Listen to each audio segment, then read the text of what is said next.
And greetings, ladies and gentlemen, and welcome to a new Let's Play. And we're gonna be pretty much tackling the original Super Mario series. First things first, we're gonna start with the original Super Mario Brothers. This LP was suggested by, I believe, it was the Canadian Bacon? Or the Canadian Broski. I think it was Canadian Broski. And pretty much it's Super Mario All-Stars, but for, the Wii U. Released in my birth year. So this game is 23 years old, well this version is. So I think without further ado we're gonna start a new file. Apologies for the gameplay, ladies and gentlemen, because Super Mario Bros. Is not, one of the series I grew up with. Well, at least not these original games. So, and I really believe that this Mario feels really slippery. And that makes, it's gonna make things annoying. So, if you're gonna see me down a Goomba at World 1-1, then so be it. Because I'm not really used to these 2D Mario games. The new Super Mario Bros. I can control just fine, but I believe I think this one is a bit too slippery for my liking. And if you stop, you don't complete standstill. You have a little bit for forward momentum. But I shouldn't really talk about how the game sucks and everything, because this is Super Mario Brothers, one of the most classic games of all time, the one that put Nintendo on the map. The one that gave Mario his debut as the plumber that rescued Princess Peach from Bowser. As really before Mario already appeared in some video games by Donkey Kong, where he rescued Pauline, who is nowhere to be seen at this point in time. So I could have take the shortcuts and get to the end really quickly, but that's not a full Let's Play. I think we're just gonna take the normal route through the bottom and show off the entire game. So I believe I think I can save and continue, right? So that means I don't have to deal with all that. Yeah, I can. So in case we get to a point where I seem to screw up multiple times, I can just get that or save, and then I can continue on my merry way. So yes, the classic Super Mario Bros. What are your guys' experience with this? Have you grown up with this game? Have you some other experience? Have you gone some other influences by this particular franchise? Well, this on the 25th anniversary disc, Wii disc, which is played on my original Wii, not the Wii U, because well, the Wii I've got a setup right over here with all my consoles online. As of this point in time, this may change right now of this recording. As of now, I've got PS4, Wii U, PlayStation 3, and Wii from left to right. So we got the PlayStation 4 and the Wii U on the left side, and the PlayStation 3 and the Wii on the right side. So that's pretty much a generation gap between my television and my consoles. Well, Wii U technically came out first, and then the PS4 did. So would you call it the 8th generation? I believe so. The 8th generation of consoles. That is the Wii U, the PlayStation 4, and the Xbox One. So at some point I'm gonna, at some point in time I'm probably gonna have to get a PlayStation 2 or an Xbox 360 to record some older games for this channel. And as I've seen on the internet so far, I may have already bought it at this moment in time, maybe not. It's kind of undecided, because as of now I don't really have a lot of space for another console in my next to my television, or else I'm gonna have to stack them on upon each other. Is that right? That seems about right. Have to stack them upon each other. So that's gonna be fun. I probably can think of a way to do so. But yeah, and then we're it's gonna tackle Crash, Twinsanity, because that one gets brought up a lot. And then I can also tackle Crash Nitro Kart and the Spyro PS2 games.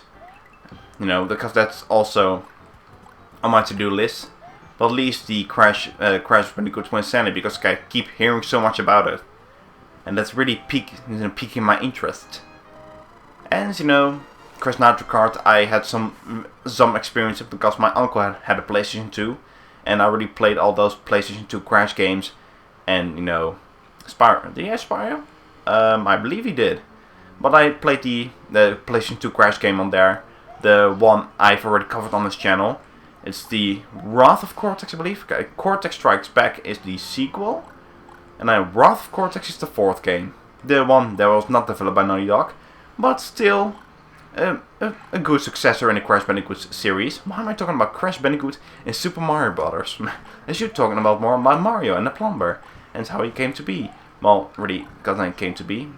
Everyone knows Mr. Nintendo, Mr. Jumpman himself. So I think we're just gonna get rid of Bowser like so, and he turns out to be Goomba. Well, my. Well, so far so good. Well, this was just only World 1 of 8, so we got some things to cover. But it went just fine. And the infamous line, "But our princess is in a castle." Oh no, I've got to go to 7 more castles. Well, maybe, maybe not. I don't know about that. It's the first game. Well, technically, it's a reboot of the original. I think, was this like the first time, or first kind that a game got remixed on the SNES? Or like a game got remastered? You can pretty much call this a remaster of the original trilogy of the Super Nintendo, of the NES version.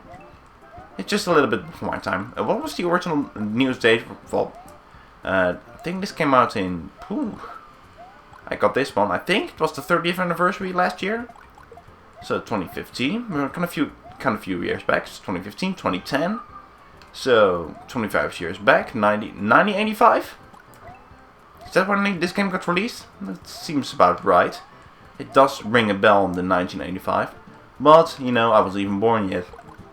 So this game, you know, this game touched a lot of hearts in previous generations, but I got past this generation. I pretty much grew up with the PlayStation. That's the first console I have and I owned. But I did have a Game Boy, so the Game Boy and later a Game Boy Advance. I never owned a color. I went from Game Boy to Game Boy Advance to SP. I got an SP at some point. Then went to DS Lite, and 3DS, and I got a 3DS XL. That's the one I have at the moment. I don't plan on getting a new 3DS XL because I'm really neglecting my 3DS at the moment. I don't play a lot of games on that. I'm more of a console gamer, not a handheld gamer. It can be fun at times, but console gaming is more my thing. But hey, everyone got their own, you know, taste in console gaming and stuff. Because if words, how do I speak them? If everybody got the same taste in games, then it would be quite boring now, wouldn't it? Do you like this game? Yes, I like this game too. Me too. That's a freaking blooper.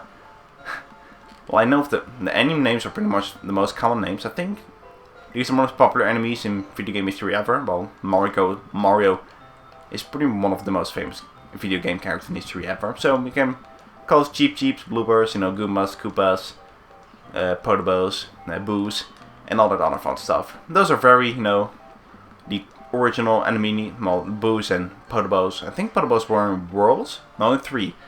Just like Boos were also in 3. And then we got, you know, in the second game, something with Doki Doki Panic, where we got Shy Guys and Sniffits and all that other fun stuff. Birdo got in the second game, so but we're not gonna tackle Birdo and all of the other fun guys. Fun guy? You mean Toads? Ba-da-ba-ba-da-bum. Mario.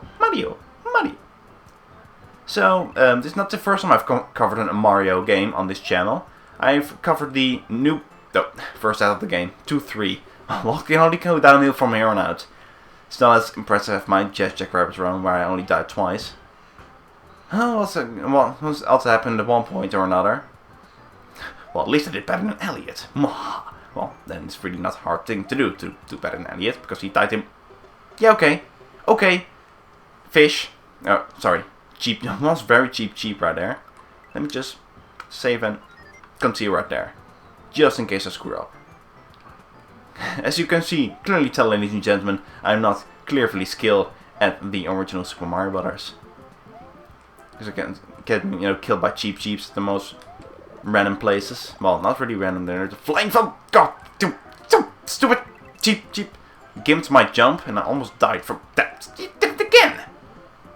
Christ. I just probably should make a run for it and go away. Alright? Alright, I think that's it, yeah. Okay. Well, we survived at some point. And we got through World 3. No, 2, 3, sorry, not 2. No, World 3 is gonna be not until after this. So we're about 10 minutes in. So we almost got 2 worlds in 10 minutes in. Well, no, that's gonna go down here from here on out. Got another 6 worlds to tackle. And then my Wii's making a lot of noise. I'm not sure if that's good or not. I don't feel like getting another one. No, I think those are Podobos. I don't know what I was talking about. Yeah, it's not fireballs, they're Podobos. Then what the name Podobo comes from. What's a Podobo and Podobo things and all the Podobo stuff. So yeah, I don't think this version was changed differently from the the original SNES version of Super Mario All-Stars. I think I don't think I've tackled where I first played All-Stars. I actually did play All-Stars I ducked, but I was too late. I originally played All-Stars at the neighbor's kid, who was like maybe 10 years older than me. He had an SNES, and when we went over there for birthdays or stuff, then we could go up to the attic and play some SNES. So me and my sis played Super Mario All-Stars, some World, and Kart. And those were pretty much the games we've played at that point in time. He probably had some other games. I believe he had Super Star Wars and some Mickey game where you had to throw blocks at people. I'm not sure what the name is. I think it's called Magical Quest. I think that's the SNES version, maybe. Seems about right. And some, some other games. But yeah, those were the ones we played with my sister the most of the time. My neighbor's the one who introduced me to many, many games. Well, the neighbor's son also as well. Oh god, that was stupid on my part. I apologize, ladies and gentlemen. This is a very terrible gameplay. There are very skilled viewers there are very skilled people out there who can play this game blindfolded within 5 minutes. And yes, clearly I'm not one of those.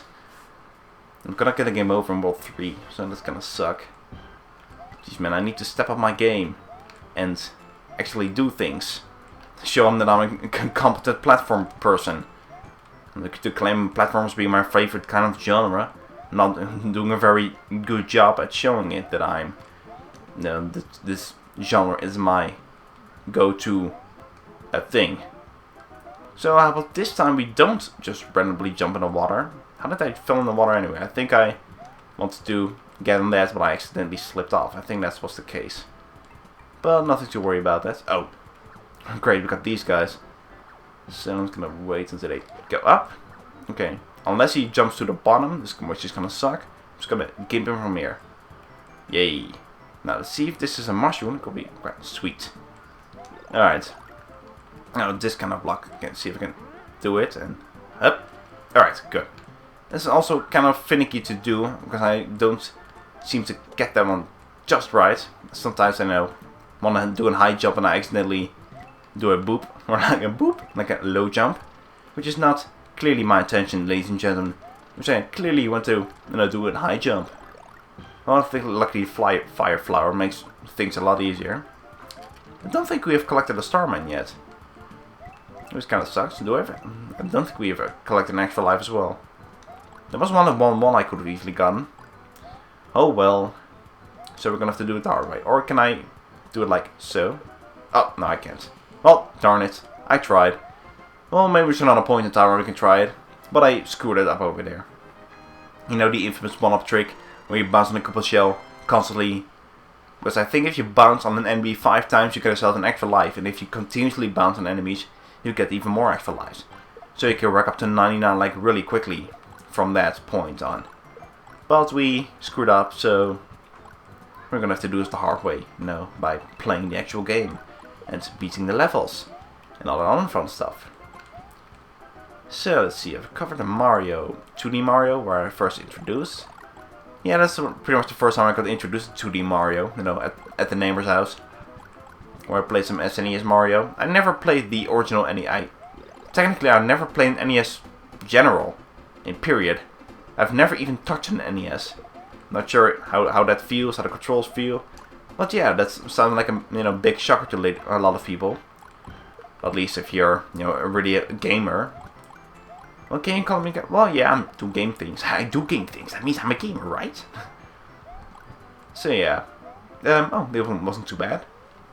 Yeah, I never ever touched an NES, nor a Master System. But my uncle also had a Sega Genesis. That's where I got introduced to Sonic and his games. I believe he showed me Sonic 1, and he had Sonic 1 and Sonic 3 and Knuckles. I played this since I was like 3 or 4 years old. Tried to anyway. And that was pretty much my go-to game. Sonic.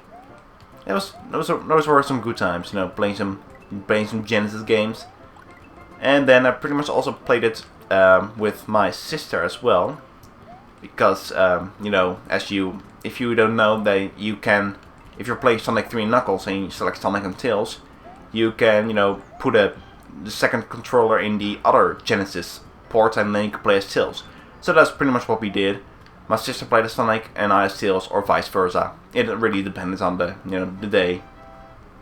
But yeah, that's really how I got introduced into gaming in general by playing some Sonic on my uncle's Genesis or Mega Drive for the other peeps out there.